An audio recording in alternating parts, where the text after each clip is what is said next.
मैं हूं आपके साथ संदीप बर्तवाल और आप देख रहे हैं बीबीसी उत्तराखंड। इंसान चाहे उम्र आपकी कितनी भी हो, लेकिन यदि इंसान की जुनून और जज्बा कुछ कार्य करने के लिए हो तो कहीं ना कहीं उम्र के सामने सब कुछ फीका लगता है। हम इसलिए इस बातों को कह रहे हैं। जनपद चमोली के विकासखंड पोखरी के दूरस्थ जो कार्तिक स्वामी है उसके नज़दीक पे एक पोखठा गांव पड़ता है और यहाँ पर हमारे साथ यहाँ के बुजुर्ग रणजीत नेगी जी हैं, जो कि लगातार वन संरक्षण और पर्यावरण संरक्षण के लिए लगातार मुहिम को रंग ला रहे हैं। आज जिस ज़मीन पर हम मौजूद हैं, यहाँ पर ये पोखठा में मौजूद हैं और यहाँ पर कम से कम 300-400 अखरोट के जो पेड़ हैं वो आजकल जो रणजीत नेगी हैं इनके द्वारा लगाए गए हैं। नेगी जी, बहुत स्वागत है आपका बीबीसी उत्तराखंड में। आपका भी धन्यवाद। मैं कार्तिक स्वामी के चरणों को नमन करते हुए कह रहा हूँ कि आपको भी धन्यवाद जो आपने कष्ट किया है और आप हमारे यहाँ आती रही। अच्छा नेगी जी, आप पेड़ पौधे लगा रहे हैं और उम्र कितनी हो गई है आपकी? मैं तो 79 पर चल रहा हूँ, 79 पर चल रहा हूँ जी। और ये काम तो मैंने करीबन साल भर पहले से शुरू किया। ये आपकी तो समय की बात है, वो जी। साल भर पहले से शुरू किया था। मैं किताबों को भी पढ़ता हूँ, उनमें भी देखकर बैठे बैठे बूढ़ा आदमी मैं क्या करूँ, अरे मैंने कहा मैं इस काम को करता हूँ। अब लोग देवता को पूछते हैं ना, 10,000 रुपये खर्च के 20,000 रुपये खर्च कर दिए, लेकिन हमने ये भी तो हो सकता है देवता को पूजा होगा। धरती माँ का चरणों में आपने सेवा समर्पित कर दी है और मैं इस काम को करता रहूँगा, सांस रहेगी तो। 300-400 पेड़ आजकल आपने लगाए हैं जी, और अखरोट आपने लगाया है जी। क्या आपके मन में आया?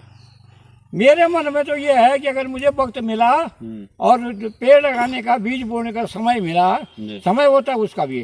ये नहीं है कि पेड़ लगा दिया चल दिए हो गए, ऐसा नहीं। इसका भी टाइम होता है।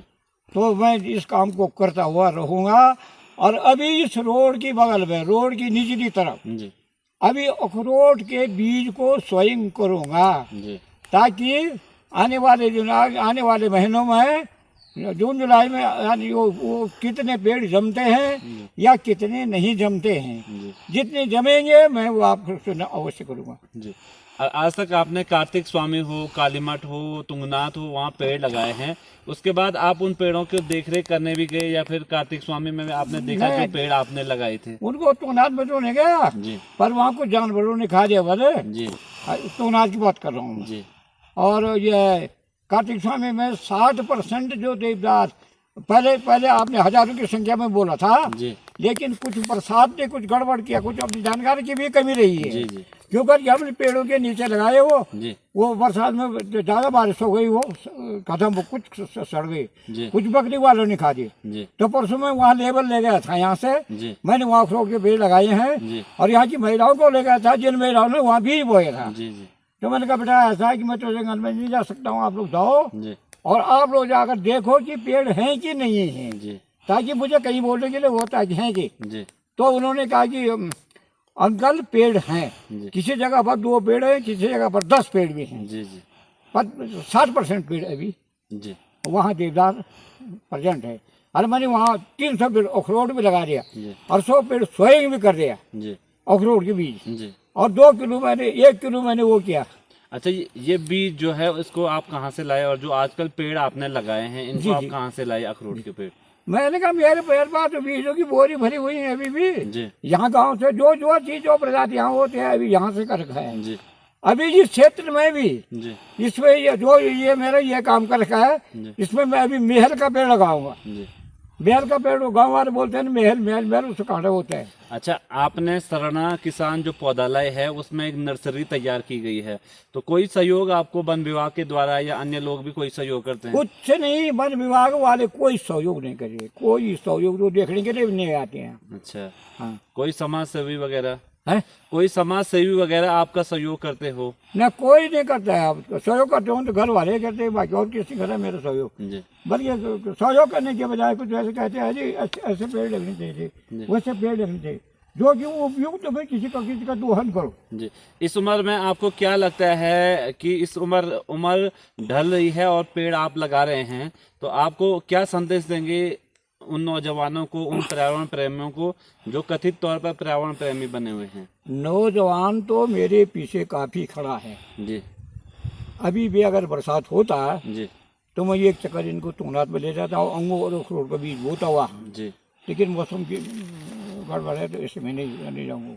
अच्छा, पेड़ की प्रेरणा आपको मिली है, जी। लेकिन आपकी उम्र अब ढल रही है धीरे धीरे, हाँ। तो आप क्या संदेश देंगे पूरी समाज को कि पेड़ों को लगाया जाए, उनकी देखभाल करें, क्या कुछ कहेंगे? उनको संदेश देता हूँ मैं। हम्म, किसानों तुम पुराणों की बात करते, किताबों की बात करते हैं। जी भगवान स्वामी कार्तिक ने जी सुरकंडा के वन झुरमुर की झाड़ी जंगल में जन्म लिया था। जी सुरकंडा के वन झुरमुर की झाड़ी में जंगल लिया था। जी और महाराजा मनु ने जी भगवान मत्स्य से पूछा था जी कि महाराज वृक्ष लगाने का क्या फायदा है? जी मत्स्य पुराण में 69 अध्याय में लिखा हुआ है। जी तो मत्स्य भगवान ने जल में रहते हुए मत्स्य भगवान ने राजा मनु से कहा कि जो मनुष्य एक पेड़ भी लगाएगा जी वो ये उस 30 इंद्र समाप्त हो जाएंगे, तब तक वो स्वर्ग में रहेगा।